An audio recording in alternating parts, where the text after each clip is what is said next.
Good evening everyone. I am Saksham Pandey, your biology teacher, and today we are going to continue with our topic nervous system. आज का अपना topic होगा sense organs, जिसमें से आज हम लोग सिर्फ देखेंगे आई. ठीक है, आई के बारे में पढ़ेंगे. आँखें.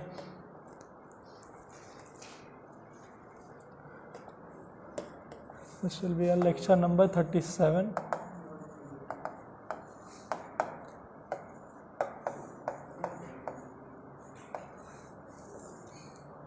The topic will be nervous system.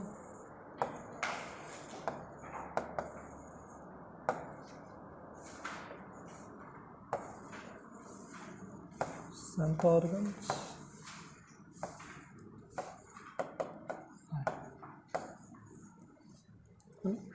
अब आई से आई वैसे सेंस ऑर्गन्स दो पढ़ने तुम लोग को, आई एंड ईयर.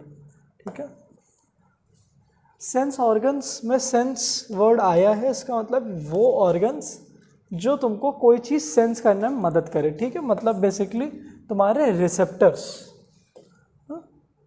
सेंस करना मतलब रिसेप्टर्स का काम है सेंस ले जाना, जो भी सेंसेशन आई. तो रिसेप्टर भी आपके पास चार तरीके के होंगे. एक पहला होगा आपका मैकेनो रिसेप्टर होगा, जो भी मैकेनिकल एनर्जी लगाई जाएगी, जैसे आपको किसी ने पुश किया, टच किया, प्रेशर लगाया, वो सारा मैकेनिकल आपके ऊपर, तो वो हैंडल करेगा मैकेनो रिसेप्टर. ठीक है. दूसरा कीमो रिसेप्टर्स. ठीक है, ये आपके बॉडी में अगर मान लीजिए आपने कुछ खाया और केमिकल चेंजेस जो आए, जैसे आपका टेस्ट, तो टेस्ट क्यों आता है? क्योंकि केमिकल चेंजेस आते हैं टंग में, तो और स्मेल आ गई किसी चीज़ की, तो ये कीमो रिसेप्टर्स होंगे जो मदद करेंगे. फिर उसके बाद फोटो रिसेप्टर्स होंगे जो लाइट रिसेप्ट करें, है ना, लाइट को सेंस करने में मदद करें. और फिर लास्ट में थर्मो रिसेप्टर्स, जो कि तुम्हारा हीट और कोल्ड इनको सेंस करने में मदद करें.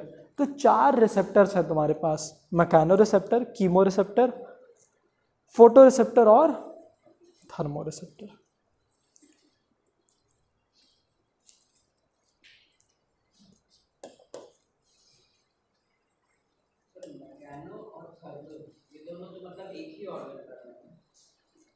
नहीं, मैकेनिकल, देखिए मैकेनिकल तो आपका पूरी स्किन हो जाएगी. हाँ, पूरी स्किन तो हो जाएगी. हाँ, वैसे एक ही बात हो गई.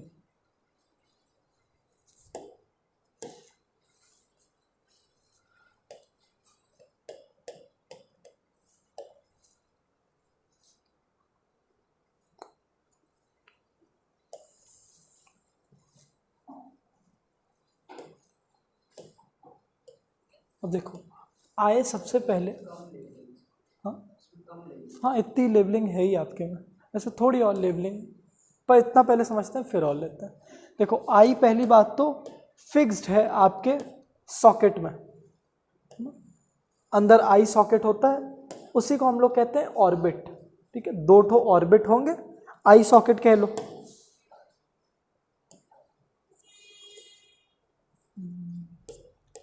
ठीक है, स्कल में होता है, इसमें वो उसका डायग्राम है नहीं. स्कल में दो ठो सॉकेट्स होते हैं. ठीक है, वो ऑर्बिट्स होते हैं आपके, जहां पे आइस फिक्स्ड है. फिर आइस के ऊपर होता है आईब्रो, है ना, कोई भी डस्ट ना जाए आंखों में. ठीक है,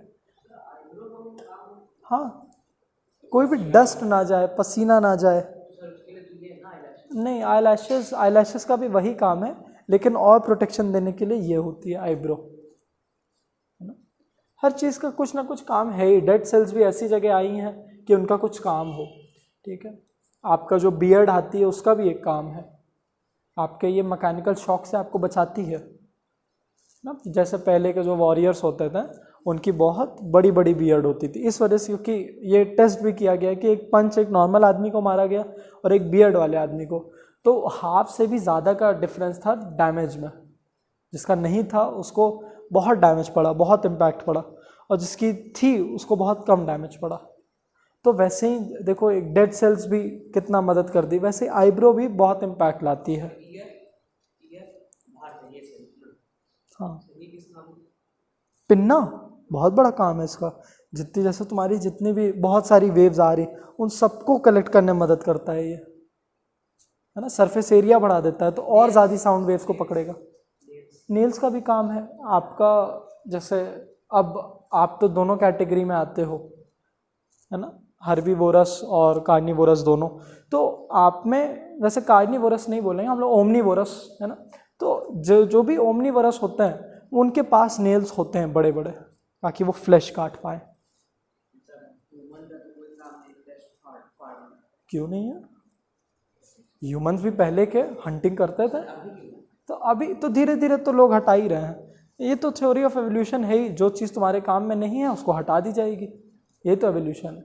वैसे अगर तुम्हें बोलना ही कोई चीज़ काम की नहीं है तो वो तुम्हारे वर्टिब्रल कॉलम की लास्ट बोन है, कॉकेक्स, वो काम की नहीं है। तो धीरे धीरे जैसे तुम्हारी पहले टेल आती थी, पहले मैमल्स में, हमारे ह्यूमंस में भी टेल आती थी, अभी भी कहीं कहीं हमारे एक्सेप्शंस होते हैं कि बच्चे पैदा होते हैं टेल के साथ, है ना। तो वो टेल है क्या, एलोंगेटेड कॉकेक्स है। पर धीरे धीरे, क्योंकि उस कॉकेक्स का हमें टेल का कोई काम था नहीं, बंदरों को काम पड़ता है क्योंकि वो बैलेंस बनाते हैं, पर हम लोग क्या है, हम लोग तो आलसी, हम लोग घर पे बैठते हैं, तो हम लोग को टेल की कोई ज़रूरत है नहीं। तो हम लोग का एवोल्यूशन की होते होते वो हट गई, तो कॉकेक्स धीरे धीरे ख़त्म होती जा रही है। एक टाइम ऐसा भी आ जाए, क्या पता वो हट ही जाए आपके बॉडी पार्ट से।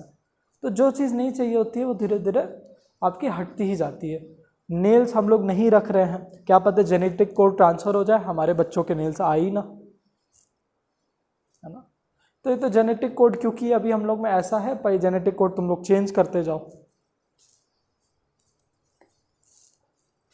तो आईब्रोज का काम हो गया आपके आईज को प्रोटेक्ट करना, उसमें कोई डस्ट ना जाए, उसमें आपका पसीना आ जाए। फिर होती हैं आपकी आईलिड्स। आईलिड्स क्या करती हैं, बंद और ओपन करने में मदद करती हैं आँखों को, है ना। और इन्हीं आईलिड्स में ऊपर रखा होता है टीयर ग्लैंड। टीयर ग्लैंड,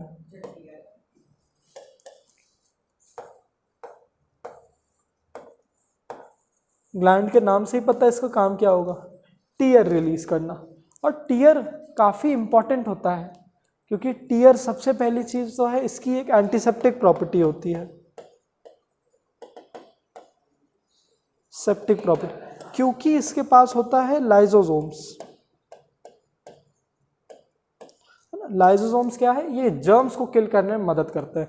तो एंटीसेप्टिक प्रॉपर्टी है, आइस को वॉश रखता है ना, क्लीन रखता है, और एज अ लुब्रिकेंट भी काम करता है, ठीक है। तो टीयर का भी बहुत बड़ा रोल है, और ये रिलीज पूरे टाइम होता रहता है आपके टीयर ग्लैंड से, पूरे टाइम ये टीयर सिक्रीट होता रहता है। लेकिन जब आपका मान लो आपको कोई इंजरी हुई और या फिर आप इमोशनल हो गए, तो ये टीयर ग्लैंड का सिक्रीशन बहुत एक्टिवेट हो जाता है, बहुत सारा रिलीज होता है, तो उसी को आप रोने लगते हो, ठीक है। लेकिन वो अच्छा ही है आपके आंखों के लिए।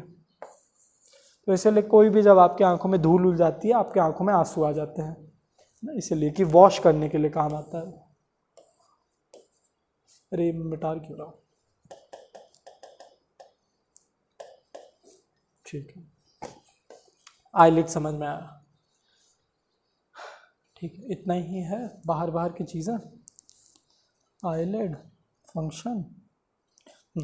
और आईज के सबसे बाहर बहुत पतली लेयर होती है, सबसे बाहर एक फाइबरस लेयर होती है, प्लास्टिक की शीट। जैसे जैसे आप लोग चश्मा लेते हो तो सबसे ऊपर उसके एक शीट नहीं होती प्लास्टिक की, वॉच लेते हो सबसे ऊपर शीट होती है, फ़ोन लेते हो सबसे ऊपर शीट होती है, वैसे आइस के ऊपर बहुत पतली शीट है जिसका नाम है कंजक्टिवा, सॉरी कंजक्टिवा, है ना।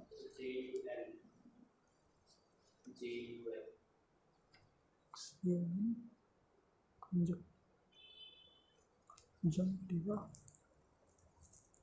हाँ कंजक्टिवा।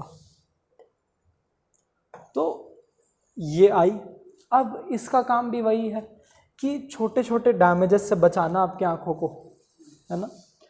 और जो कंजक्टिवाइटिस हो जाता है उसमें क्या होता है, इसी कंजक्टिवा में एक वायरल इन्फेक्शन हो जाता है, जिसकी वजह से ये रेड हो जाती है। उसकी वजह से आपको पूरी आंख अपनी रेड लगती है, वो पूरी आंख नहीं, सिर्फ ये कंजक्टिवाई जो आउटर मोस्ट लेयर है ये रेड हो जाती है।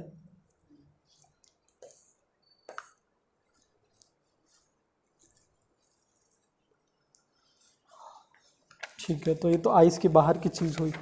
अब स्ट्रक्चर ऑफ द आई देखते हैं।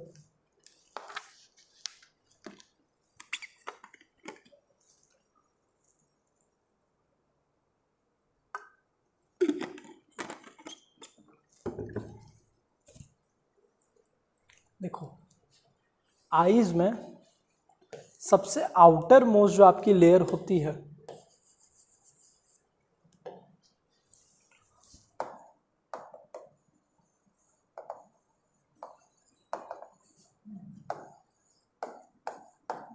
पहली बात इसको आई बॉल बोलते हैं, 2 आई बॉल्स, क्योंकि ये इतना छोटा सा पार्ट नहीं होता, ये एक्चुअली पूरा गोल सा एक बॉल टाइप होता है, पर यहाँ पे आके एक बल्ज भी आता है। ठीक है, चलो उसके बारे में बात करेंगे, लेकिन होती है पूरी एक बॉल की तरह का फिगर है।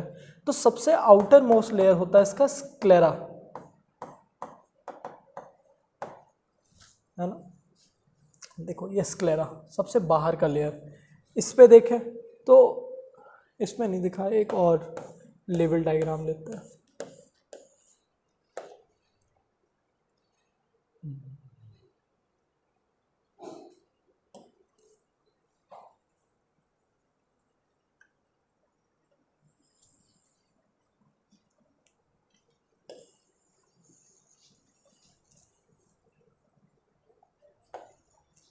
चलो इसमें बताया नहीं है, देखो जो हमारी पिंक वाली लेयर आ रही है ना, यही हमारी स्क्लेरा, ये बताया है, ये पूरी पिंक लेयर हमारी स्क्लेरा है।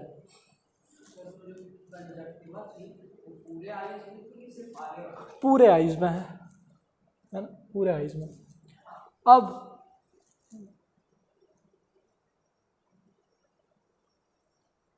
सेकंड चेक ही कर लें, कंजक्टिवा में कवरिंग नहीं, सिर्फ फ्रंट पार्ट पे होता है ना, एंटायर फ्रंट पार्ट ये, क्योंकि पीछे मैं सोच रहा हूँ कि प्रोटेक्शन की ज़रूरत ही क्या है।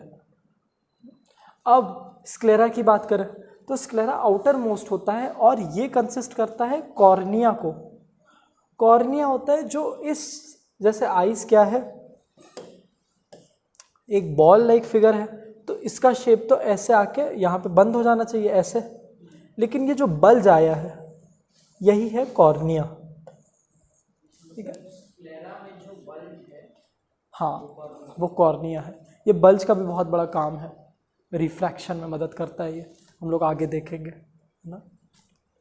अब कॉर्निया की बात हुई तो स्क्लेरा इसी को कंप्राइज करता है। ठीक है, कॉर्निया को कंप्राइज करेगा। नहीं नहीं, एक बाय कॉन्वेक्स लेंस है, कॉनकेव तो ऐसा हो जाता, ये कॉनकेव है, देखो केव बन रहा है ना, तो हमारे में कॉन्वेक्स बन रहा है, तो लेंस हमारी बाय कॉन्वेक्स होती है। चलो स्क्लेरा के बारे में और कुछ बुक में बताया हो, इसको स्क्लेरोटिक लेयर भी कह सकते हो आप। नहीं, और कुछ नहीं बताया है। हाँ एक चीज़ और, जब डोनेशन ऑफ द आई होती है तो उसमें पूरी आई को नहीं हम डोनेट करते हैं, हम बस कॉर्निया अपना डोनेट करते हैं, है ना। अब अगली लेयर पे आ जाए,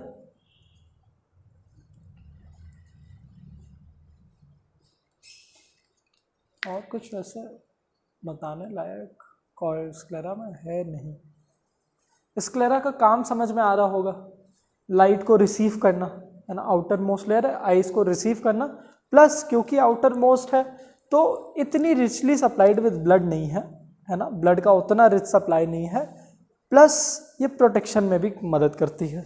रिकॉर्डिंग ऑन है ना, ऑन है।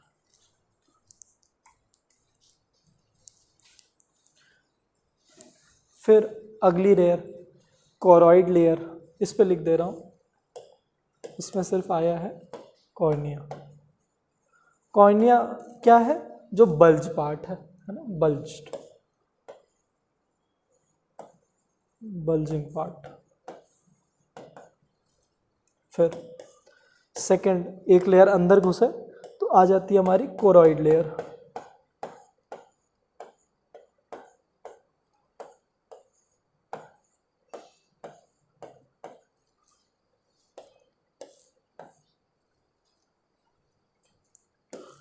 कोरॉइड लेयर क्या होगी, ये हमारी स्क्लेरा के एक लेवल अंदर की लेयर आ गई है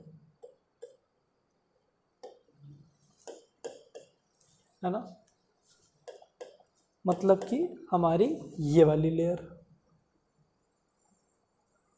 ये, और ये अपने साथ कॉन्स्टिट्यूट करता है बहुत ही इंपॉर्टेंट आइरिस, अपने साथ ही रखेगा iris, which is very important. Iris के बारे में खूब पूछा जाएगा। आइरिस ही है जो आपके आईज ऑफ द कलर को डिटरमाइन करता है। ये आइरिस का ही कलर है जो आपको ब्लैक दिखेगा, अब किसी का ब्राउन दिखेगा, जो आपको ब्लैक पार्ट दिख रहा है ना, ये आइरिस का ही कलर है ना। तो जिसका भी ब्लैक ब्राउन होता है वो आइस की आइरिस ब्लैक ब्राउन ब्लू है, ठीक है। किसी का ग्रीन भी होता है, ग्रे होता है। Eyes of the colour, eyes of the colour लिख रहा, बाप रे बाप, कलर ऑफ द आइज, मतलब नर्वस सिस्टम पढ़ रहे हैं और ये सब लिख रहे हैं, कलर ऑफ द आइज।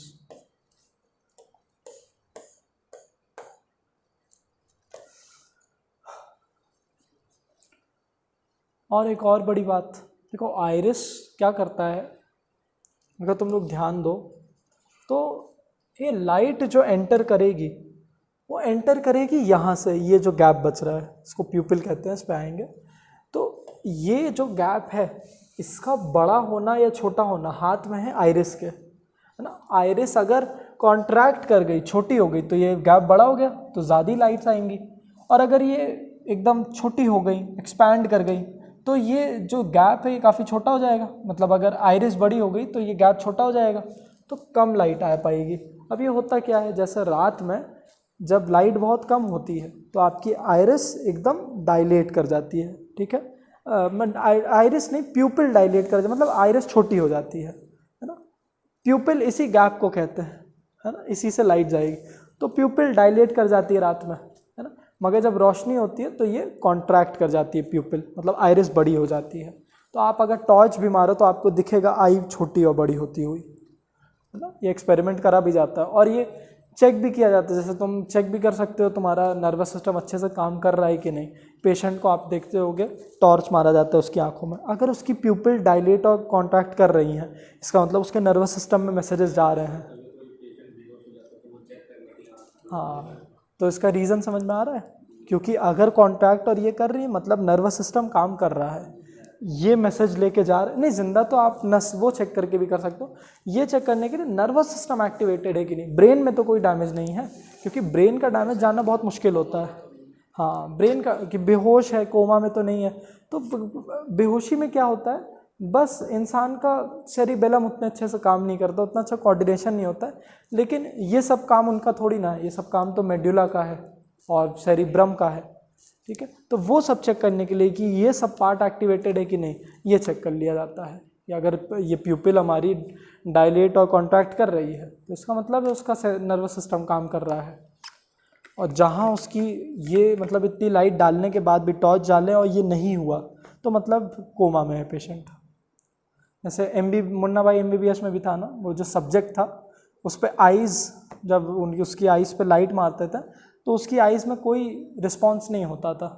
तो वही बोलते थे ना कि सब्जेक्ट कोमा में है, उसको कोई इम्पैक्ट नहीं पड़ता। फिर वो मूवी को ड्रामेटिक बनाने के लिए जो संजय दत्त था उसने बोला नहीं उसको तो फ़र्क पड़ता होगा, लेकिन टेक्निकली जो डॉक्टर सही था उसको सच में कोई फ़र्क नहीं पड़ता। अगर पड़ता तो खुद ही वो बंद होता, लेकिन अब मूवी है तो ड्रामेटिक तो बनाना है।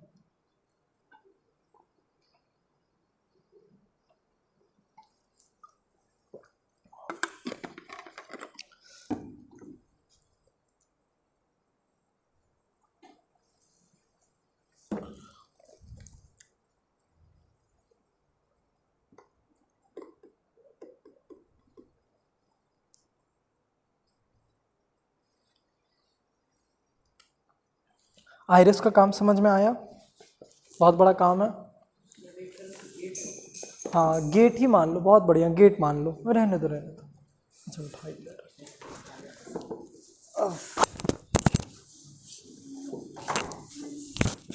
एक तरह से उसको गेट वे ही मान लो। बहुत बढ़िया, इसको गेट मान लो जिसमें से मेहमान आएगा। मेहमान है कौन? लाइट है, लाइट रेज। ठीक है, तो दूसरी लेयर क्लियर हुई। आइरिस अच्छे से पढ़ लेना। कलर ऑफ द आइस के लिए कौन रिस्पॉन्सिबल है? आइरिस। हाँ, इसी से मिलते जुलते नाम की एक गाड़ी भी है ना, कोई बताएगा? ना यार, छोटी सोच। चलो, तुम लोग मतलब कार एंथुसियास्ट नहीं हो, वरना तुरंत तो दिमाग में आता। चलो अगली, इनर मोस्ट लेयर। अब इनर मोस्ट है, इसका मतलब will be richly supplied with blood, क्योंकि इसका काम बिल्कुल नहीं होगा प्रोटेक्शन देना। मतलब हो भी सकता है, प्रोटेक्शन तो देगा ही, लेकिन उसका मेन पार्ट नहीं होगा। उसका काम होगा सेंस करना किसी चीज़ को, है ना, अंदर ही सेंसेशन होगी ही। तो सबसे अंदर का पार्ट आता है, सबसे इम्पॉर्टेंट पार्ट आएगा, जो कि हमारा रेटिना। पर्पल नहीं लेते हैं, कोई और कलर ले लेते हैं। नहीं, ग्रीन लेते हैं। अब ये पार्ट है हमारा retina, the inner most layer, richly supplied with blood. और रेटिना ही वो जगह है जहाँ पे हमारी सेंसरी सेल्स हैं। इन्हीं जगहों पे सेंसरी सेल्स होती हैं जो हमारी लाइट को रखेंगी। तो अब देखो, अब तुम्हें सब समझ में आया। तो लाइट रे देखो ऐसे आएगी, है ना, प्यूपिल में घुसेगी, और ये जो बायकॉन्वेक्स लेंस है ये क्या करेगा? और छोटा ही कर देगा, कॉन्वर्ज कर देगा, तो ये जाके मिलाएगा, और यहाँ पे सेंसरी सेल्स इसी इमेज को ऑब्टेन करेगी। ये हमारा एल्गोरिदम चलेगा इमेज फॉर्मेशन का।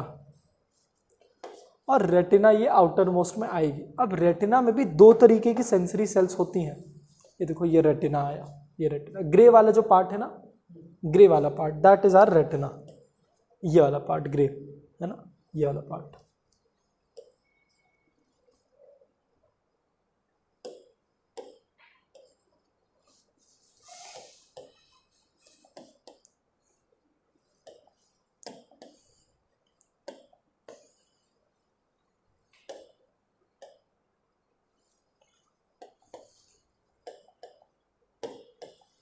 Third, retina. Innermost layer richly supplied with blood have all the sensory cells, and the sensory cells are of two types. पहली हमारी rods, दूसरी हमारी cones. rods और cones भी क्या है? rods हमारी रिस्पॉन्सिबल है जितनी भी, जैसे तुम रात में जो देख पाते हो ना, रात की जो विजन होती है, फिर डिम लाइट की जो विजन है, उसके लिए rods रिस्पॉन्सिबल है। और कोन्स है आपकी, जो ब्राइट लाइट कलरफुल आप हर चीज़ का कलर देख पा रहे हो ना, उसके लिए कोन्स रिस्पॉन्सिबल है। तो देखो, सब कुछ कीवर्ड से याद करो। ये डिम लाइट है ना, इसको डार्क मान लो, और ये ब्राइट लाइट या फिर कलरफुल कलर्स देखने के लिए, और इसको ब्राइट मान लो।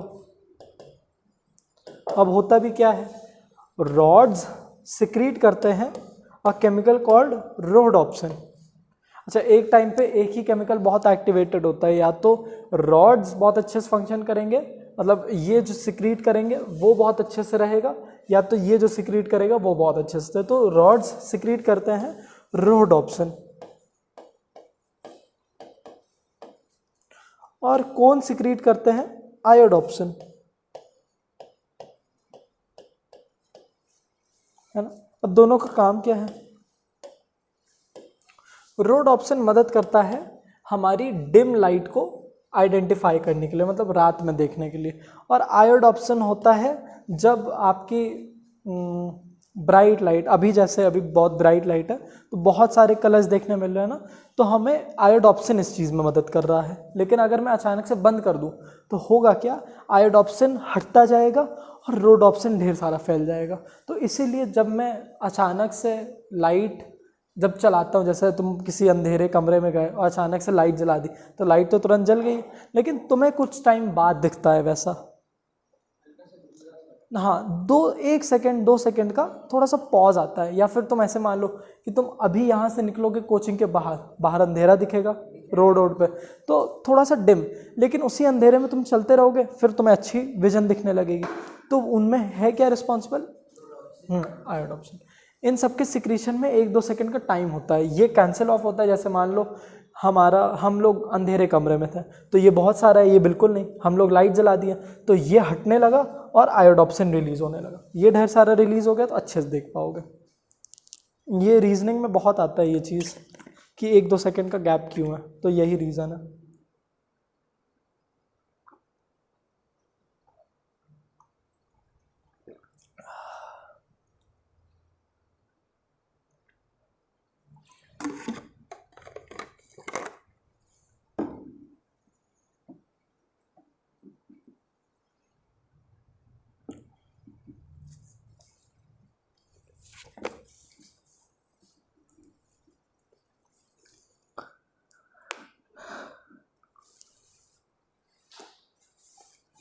क्लियर? कोई डाउट अभी तक?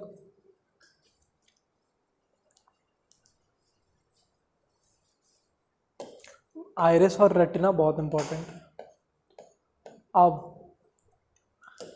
हमारे रेटिना में भी 2 तरीके के स्पॉट्स हैं। एक स्पॉट होता है हमारा येलो स्पॉट और एक स्पॉट होता है हमारा ब्लाइंड स्पॉट।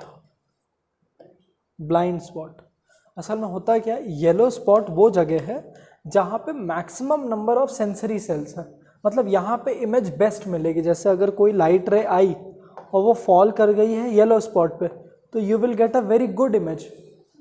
और ये फॉल कैसे करेगी? जब आपने डिस्टेंस उस पर रखी है। जैसे आप जब बुक भी पढ़ते हो तो आपकी टेबल ऐसी बनाई जाती है कि डिस्टेंस जो हो आपकी वो एक पर्टिकुलर सेंटीमीटर हो। अब मुझे सेंटीमीटर देख के, हाँ 25 सेंटीमीटर बेस्ट इमेजेस के लिए होती है। तो उस पर होगा क्या, वैसे में येलो स्पॉट पे सारी लाइट गिरेगी और येलो स्पॉट पे बहुत सारी सेंसरी सेल्स है, ठीक है, तो बहुत अच्छी इमेज मिलेगी। और वही ब्लाइंड स्पॉट होता है, अगर ब्लाइंड स्पॉट पे लाइट गिरने लगी तो आपको दिखेगा नहीं, क्योंकि यहाँ पे सेंसरी सेल्स होती ही नहीं है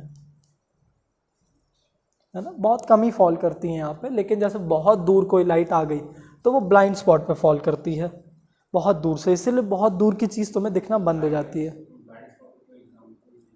हाँ, तुम्हें बहुत दूर की चीज़ को अगर देखने मिले और तुम्हें मतलब नहीं दिख रही, जैसे तुम कोई गाड़ी देख रहे हो अपने सामने जाती हुई और एक टाइम के बाद वो तुम्हें दिखनी बंद हो जाए, इसका मतलब अब उसकी लाइट तो निकली रही है, उसकी लाइट तो निकली, क्या पता तुम्हारे बगल वाले को दिख रही हो वो अभी भी कार, है ना। तो वैसे में क्या होगा, इसके वैसे लेंस का भी इसमें रोल होता है। लेंस मान लो ज़्यादा हमारा, हाँ वो लेंस ही होता है जो इसके लिए रिस्पॉन्सिबल है। अगर लेंस ज़्यादा ये है ऐसा कॉनकेव, तो ये ज़्यादा कॉन्वर्ज करके गिरा देगा, तो ब्लाइंड स्पॉट पे ज़्यादा गिरेगी। तो इस पर भी डिपेंड करेगा। लेकिन वही जो एग्जांपल है कि कार जा रही है, तुम्हें दिखना बंद हो गई, बगल वाले को दिख रही है, तो उसका मतलब उसकी सारी लाइट तुम्हारे ब्लाइंड स्पॉट पे पड़ रही है कि तुम्हें दिख ही नहीं रही। धुंधली दिख रही है तो अलग बात है, हाँ उससे हो सकता है। धुंधली दिख रही है वो अलग बात है, उसका मतलब वो ब्लाइंड स्पॉट पे नहीं गिर रही है। अगर तुम्हें दिख ही नहीं वो, तो मतलब कि वो ब्लाइंड स्पॉट पे गिरी है।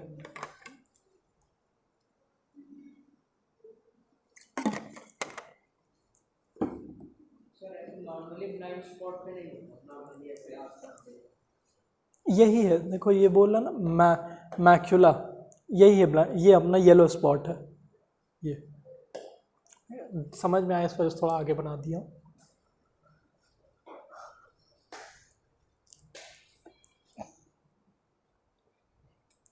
अब वेरी इंपॉर्टेंट लेंस, ठीक है, ये 3 पार्ट है हमारे आई बॉल के। अब कुछ एडिशनल चीज़ें हैं आपकी आंखों में जिससे आपकी फंक्शनिंग में डिफरेंस आता है। देखो बहुत कम ही चीज़ें बची हैं वैसे।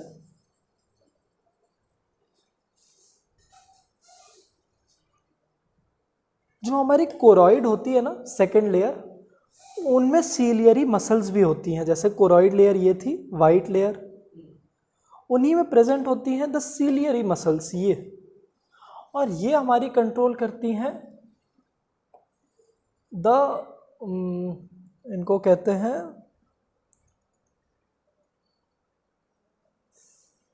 अरे लेंस को कंट्रोल करते हैं कौन सा चेम्बर,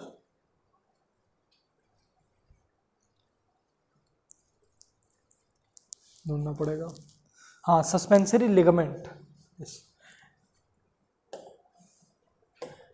ये जो सिलियरी मसल्स है ये पकड़ेंगी हमारी सस्पेंसरी लिगामेंट को। Suspensory ligament.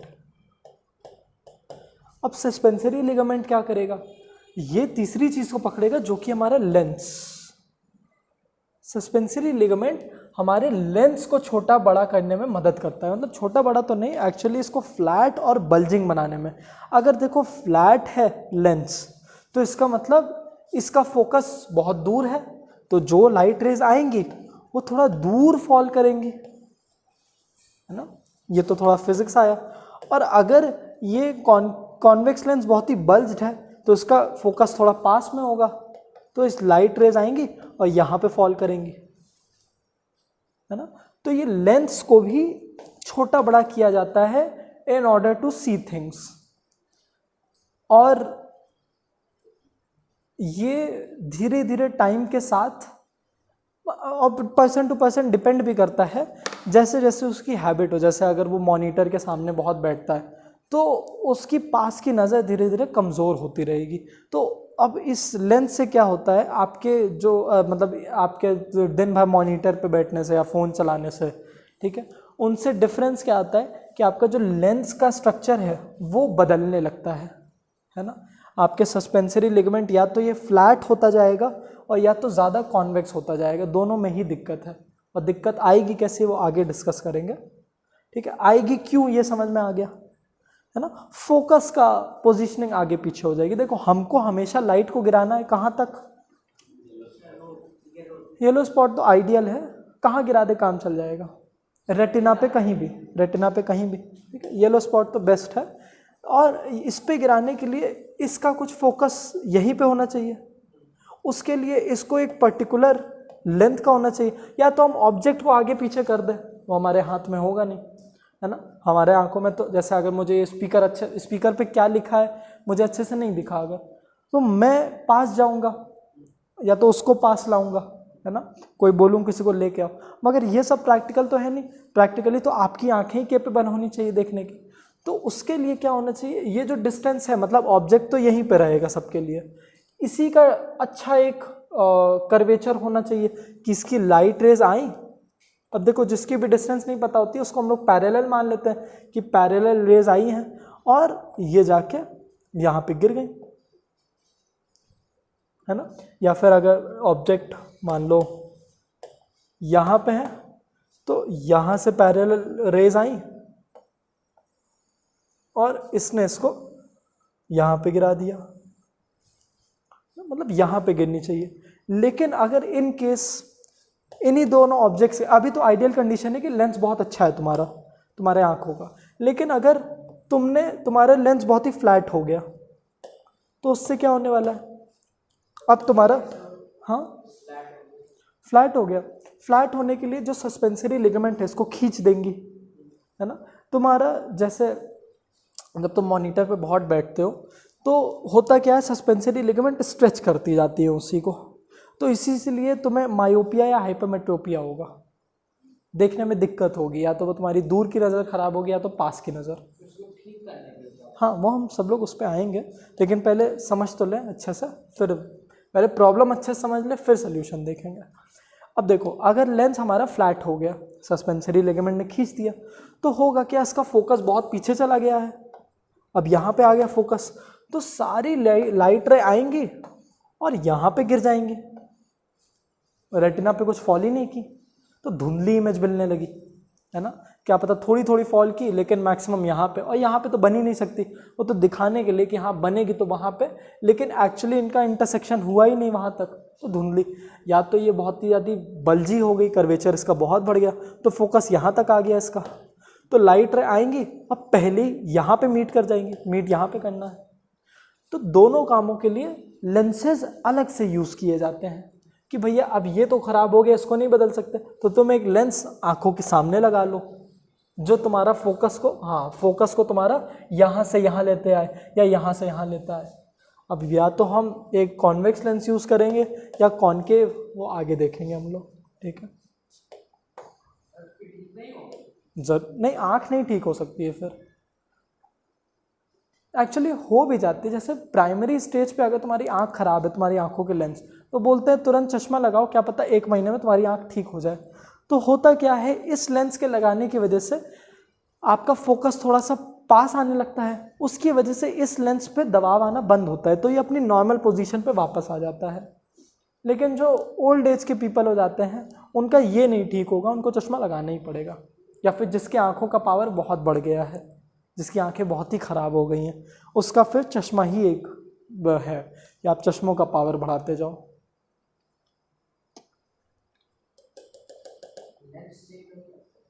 लेंस, आंखों का लेंस, आंखों का लेंस चेंज करने से अच्छा नहीं है तुम एक चश्मा पहन लो। और अगर चश्मा नहीं देखने में अच्छा लग रहा तो एक तुम कॉन्टैक्ट लेंसेज लगा लो।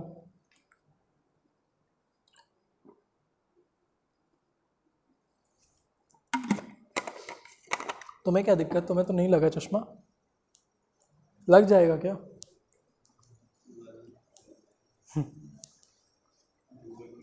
जेनेटिक होता है वैसे, ये भी तुम्हारे हैबिट्स पे भी डिपेंड करता है, पर जेनेटिक भी होता है। अगर तुम्हारे फैमिली में ज़्यादा लोग नहीं लगाएं चश्मा तो तुम्हें भी नहीं लगेगा, लेकिन अगर सब लगाते आए तो तुम्हें भी लग जाएगा। नहीं लगाए तो तुम फिर बचे ही रहोगे, तो छोड़। बाकी तुम्हारे हैबिट्स पे भी होगा, क्या पता सब लोग तुम्हारे घर पे पबजी इतना खेलते हैं ना हो, तुम बहुत खेलते हो। और खेलते भी हो तो एक अच्छी डिस्टेंस बना के खेलो, घुस मत जाओ उसमें, है ना। कुछ लोग एकदम घुस जाते हैं, हाँ तो घुसो मत। टेबल जितने पे बुक रखते हो उतने पे ही पबजी भी रखो।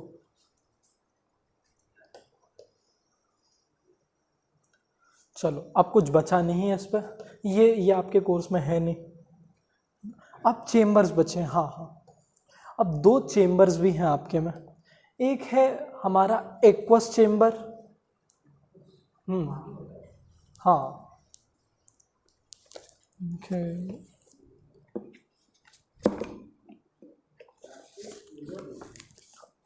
चेम्बर है, उसमें रिलीज होता है एक्वस ह्यूमर।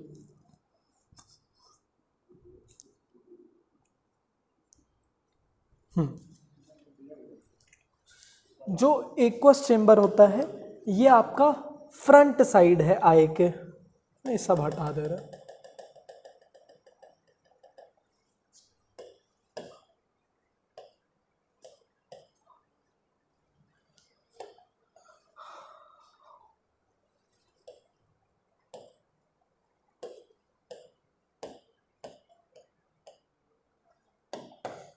जो एक्वस चेम्बर है वो आपके फ्रंट साइड है और उसमें से रिलीज होता है एक्वस ह्यूमर। और एक्वस ह्यूमर आपको आंखों को साफ करने में मदद करता है, ठीक है।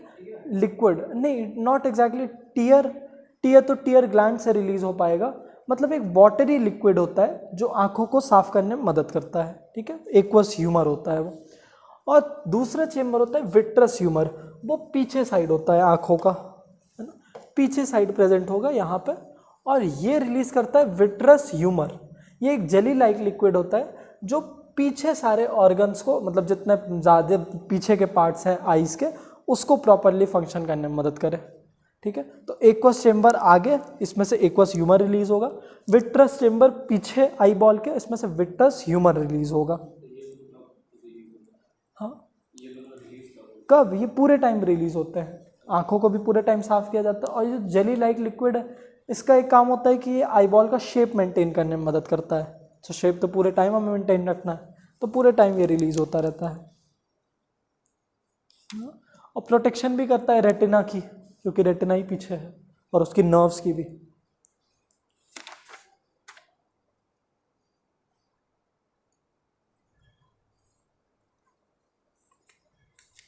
चलो हम लोग ने देखा कैसे इमेज बनती है। हाँ पूछिए पूछिए।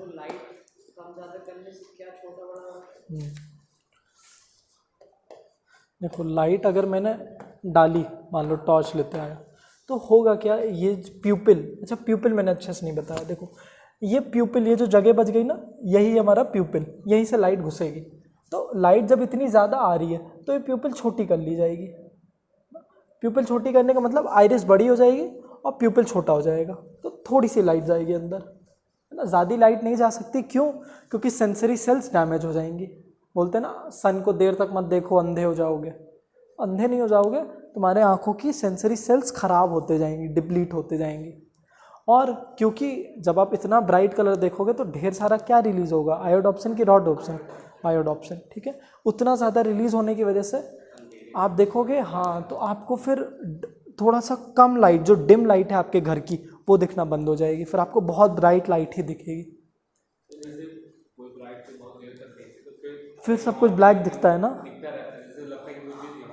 हाँ, वो एक्चुअली आपकी इमेज यहाँ पे बनी रह जाती है, जो सेंसरी सेल्स है ना वहाँ पे, क्योंकि इतना शार्प इमेज बनी है तो वो देर तक ब्रेन में भेजती रहती है मैसेज कि वहाँ पे कोई ऑब्जेक्ट है, वो है ना, कि इतनी ज़्यादा रिलीज हो गई है वो आपका आयोडॉप्सिन। और देखने के बाद आप देखते हो आपको चीज़ें दिखनी भी बंद हो जाती हैं। जैसे आप दोपहर से जब घर में अंदर घुसते हो तो चीज़ें दिखती नहीं हैं, उसका रीज़न भी क्या, आयोडॉप्सिन। हाँ हाँ, और रोडॉप्सिन धीरे धीरे रिलीज होता है, 1-2 सेकंड लेगा वो। तो क्लियर हुआ। और अब जब ये लाइट हट जाएगी तो यही प्यूपिल बड़ी हो जाएगी, है ना। प्यूपिल बड़ी होने का मतलब आइरिस छोटी हो जाएगी। और सर ये जो इरिस है, आइरिस, इसका कोई ये जो लिगामेंट और मसल है इससे कोई रिलेशन है? उसका कनेक्शन सिर्फ लेंसेस से है, ठीक है। लेंसेस के कर्वेचर बदलने के लिए हमारा सस्पेंसरी लिगामेंट और सीलियरी मसल्स रिस्पॉन्सिबल है। सीलियरी मसल्स हमारे कोरॉइड के ही पार्ट है, बताया नहीं है बुक में लेकिन जान लो। कोरॉइड और फिर सस्पेंसरी लिगामेंट, ये दोनों का ही काम है लेंसेस को अकोमोडेट करने के लिए, to adjust the curvature of the lenses।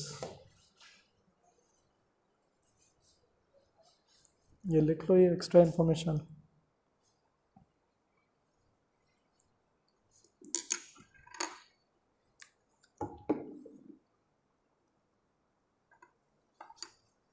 चलो अब बात करते हैं जो आई रिलेटेड कंडीशन है। 2 ही कंडीशन आज शायद टाइम मिल पाए। पहली कंडीशन है मायोपिया, दूसरी है हाइपरमेट्रोपिया।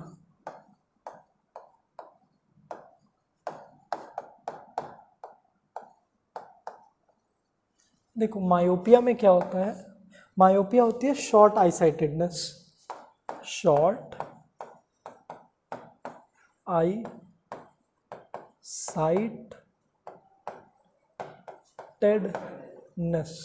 मतलब सिर्फ पास की चीज़ें दिखेंगी, दूर की चीज़ें नहीं दिखेंगी। शॉर्ट आई साइटेडनेस मतलब मुझे यहाँ तो पढ़ने में बहुत सही लग रहा है लेकिन दूर की चीज़ें मैं नहीं देख पा रहा हूँ, है तुम्हें मायोपिया है, ठीक है। उसको ठीक करने का भी तरीका देखता है। और हाइपरमेट्रोपिया होती है फार साइटेडनेस, लॉन्ग साइटेडनेस, फार साइटेडनेस। इसमें दूर की चीज़ तो क्लियर दिखेगी, पास की चीज़ दिखनी मुश्किल होगी। दोनों कंडीशंस में होता क्या है, लेंसेस का ही सारा खेल है।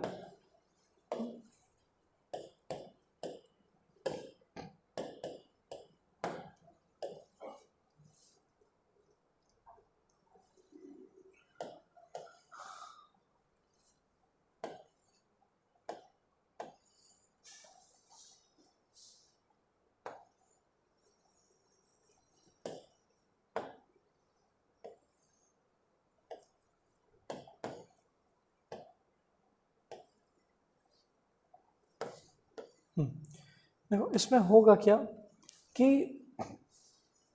जितनी भी तुम्हारी पास की चीज़ें हैं वो तो तुम्हारे रेटिना पे गिर रही हैं, लेकिन जैसे जैसे तुम्हारी दूर जाती जाएंगी चीज़ें तो वो यहाँ पे फॉल नहीं कर पाएंगी, है ना। तो ऐसे में होता क्या है शॉर्ट साइटेडनेस में, एक सेकेंड, ये बुक में नहीं दिया है, थोड़ा सा इसको और डिटेल में देखते हैं।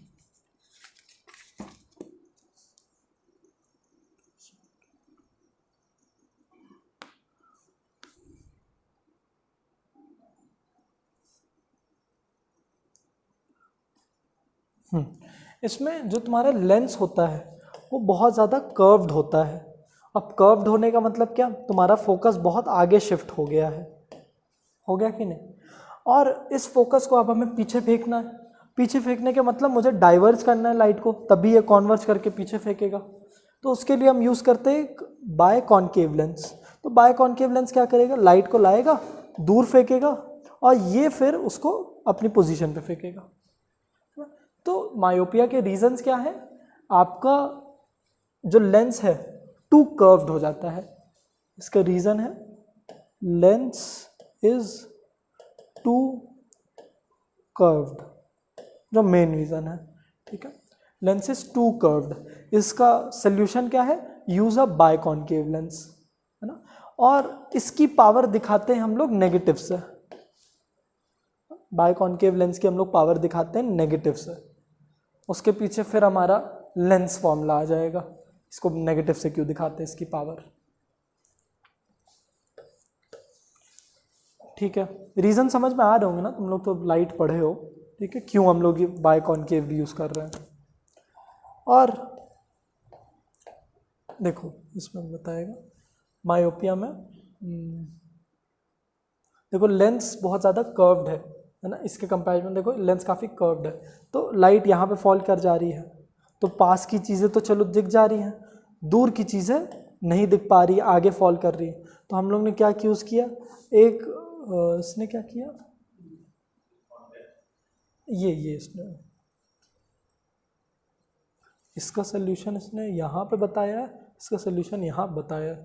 ठीक है, इसका सोल्यूशन ये है, इसने बाय कॉन्केव लेंस यूज़ किया पीछे जा। अरे यार ये तो अच्छा, ये खुद ही एक मेडिकल कंडीशन बताया है, इसने किसी का भी सोल्यूशन नहीं बताया है। ठीक है, ये एक और मेडिकल कंडीशन होती है।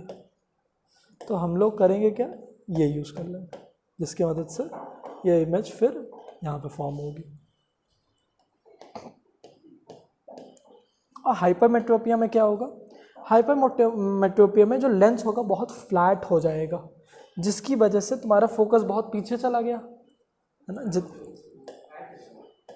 ये फ्लैट हो गया तो अब फोकस इसका बहुत पीछे है और रेटिना यहाँ पे है, तो हमारी सारी इमेजेस क्या होंगी, पीछे फॉल कर जाएंगी ये। तो अब मुझे आगे लेके आना है, इसका फोकस को आगे लाना है, तो मैं क्या करूँगा, इसके आगे एक बाय कॉन्वेक्स लेंस यूज़ कर दूंगा, जिसकी वजह से ये फोकस यहाँ पे आ जाएगा। अब हम लोग कितना कर्व्ड यूज़ करते हैं या कितना फ्लैट यूज़ करते हैं, वो एक ऑप्टिशियन बताता है। वो आगे पीछे करता है चीज़ों को और आपसे पूछता है दिख रहा है कि ब्लर दिख रहा है, वो देख के समझ जाता है इसको कितने पावर की ज़रूरत है। ठीक है, लेंस फार्मूला इसमें भी लगता है, लेंस फार्मूला हम लोग लाइट में पढ़े थे ना, वही लगेगा इसमें। ठीक है, तो ये इसके कंडीशन का सल्यूशन है। ज़्यादा कॉमन तुम्हारा हाइपरमेट्रोपिया है, पास की चीज़ें नहीं दिख रही हैं, मतलब हाइपरमेट्रोपिया पास की चीज़ें देखने में दिक्कत हो रही है, इससे ले लो दूर की दिख रही है। तभी तो लोग पढ़ते समय चश्मा निकाल लेते हैं, नॉर्मल नहीं, जब पढ़ने लगें तो चश्मा निकाल लेंगे क्योंकि पास की चीज़ नहीं दिख पा रही है, मतलब पहन लेंगे। निकालेंगे तो पहनने के लिए ही ना, कि बस फ्लेक्स करेंगे अपने चश्मे को। ठीक है, इसके रीज़न क्या होंगे, लेंस इज टू फ्लैट,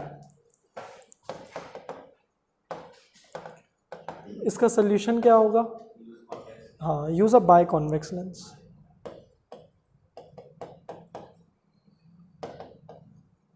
ये बहुत बार पूछता है मायोपिया, हाइपरमेट्रोपिया। और मेरा एक सजेशन है कि देखो इसकी स्पेलिंग छोटी है तो ये शॉर्ट है, तो शॉर्ट आई साइटेडनेस है ना, कि तुम्हें पास के दिखेगा, शॉर्ट की चीज़ें दिखेंगी। साइट आइटेडनेस मतलब ये साइट आइटेडनेस मतलब तुम्हें साइट शॉर्ट की चीज़ों की दिखेगी। इसकी स्पेलिंग बड़ी है तो फार साइटेडनेस बड़ी, ठीक है, दूर की चीज़ें दिखेंगी।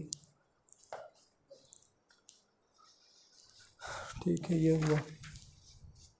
अब चलो अच्छा ख़त्म ही कर लेते हैं। फिर एक तीसरी कंडीशन होती है एस्टिग्मैटिज्म। एस्टिग्मैटिज्म में क्या होता है, चीज़ें हमें कुछ चीज़ों का कुछ पार्ट ब्लर दिखता है, कुछ पार्ट बहुत फोकस में दिखता है। ठीक है, देखो थर्ड कंडीशन देखो, ये जो गोला सा है ना, देखो बताया some parts of the objects are seen in focus while other is blurred. ठीक है, ये होता है क्योंकि अनइवन कर्वेचर होता है लेंस का, आपका जो लेंस है उसका अनइवन कर्वेचर है। तो कुछ चीज़ें तो अच्छे से फॉल कर जा रही रेटिना पे, कुछ नहीं फॉल कर पा रही, आगे पीछे कर रही हैं। तो उस कंडीशन में एस्टिग्मैटिज्म होता है। सबसे ज़्यादा कॉमन पूछेगा तुमको मायोपिया और हाइपरमेट्रोपिया, ये सब एक दूसरी कंडीशन है। फिर प्रेसबायोपिया। प्रेसबायोपिया में क्या होता है, ये ओल्डर लोगों को अफेक्ट करता है जिसमें वो आगे की चीज़ें नहीं देख पाते हैं, ठीक है। अ काइंड ऑफ मायोपिया ही है, लेकिन इसमें क्या होता है, मायोपिया में जो लेंस है वो अपनी फ्लेक्सिबिलिटी नहीं लूज़ किया है, लेंस एडजस्ट हो सकता है अभी भी, लेकिन ओल्डर पीपल में वो लेंस अपनी फ्लेक्सिबिलिटी खो देता है। तो ऐसे कंडीशन में एक वर्स कंडीशन है मायोपिया से भी, जो कि है प्रेसबायोपिया। ये क्योरेबल नहीं है, अब तो उसको चश्मा पहनना ही है। यंग में तो तब भी क्योरेबल है, आपने चश्मा पहना और ये लेंस आपका जो फ्लेक्सिबिलिटी है वो तो उसकी है ही, तो वो वापस अपने पोजीशन पे आ गया। लेकिन प्रेसबायोपिया इज नॉट क्योरेबल। फिर कैटरैक्ट, अरे बस 2 मिनट रुक जाओ बेटा, बस 2 मिनट। कैटरैक्ट में क्या होता है, जो आपका प्यूपिल है ना, अरे सॉरी, जो आपका लेंस है वो ओपेक हो जाता है। कितनी खतरनाक बात है, ओपेक मतलब लाइट पास ही नहीं हो पाएगी जिससे। तो आपका जो लेंस है जहाँ से लाइट पास होनी है वो ओपेक हो गया है, अब उसमें से लाइट नहीं पास हो सकती है। तो लाइट आएगी तो लेकिन फॉल ही नहीं कर सकती, मतलब बाकी सारी चीज़ें आपके आईज की ठीक है, आपके पास प्यूपिल है, आइरिस है, रेटिना काम कर रहा है, लेकिन आपका जो लेंस है वो ओपेक हो गया है। तो आपको उसकी आंखें फिर वाइट दिखेंगी, बीच से एकदम वाइट, इसका मतलब उसको कैटरैक्ट है। फिर नाइट ब्लाइंडनेस, इसमें रात की चीज़ें नहीं दिखती हैं क्योंकि रोडोप्सिन अच्छे से नहीं रिलीज़ होता है। फिर कलर ब्लाइंडनेस, कलरफुल चीज़ें नहीं दिखती हैं क्योंकि आयोडोप्सिन अच्छे से नहीं रिलीज़ होता है। और दिस कॉन्स्टिट्यूट्स आर आई। अगले क्लास में हम लोग ईयर पढ़ेंगे, ठीक है। आई में से ज़्यादा बताने लायक कुछ नहीं है, give it a brief reading, तुम लोग को बहुत अच्छे समझ में आ जाएगा। और ध्यान से इसमें बता दे रहा हूँ, आइरिस पढ़ना, रेटिना पढ़ना, मायोपिया, हाइपरमेट्रोपिया, ये 4 चीज़ें बहुत इंपॉर्टेंटली पढ़ना। आइस का कभी कभी डायग्राम आ जाता है तो हमें लेबल करना होगा।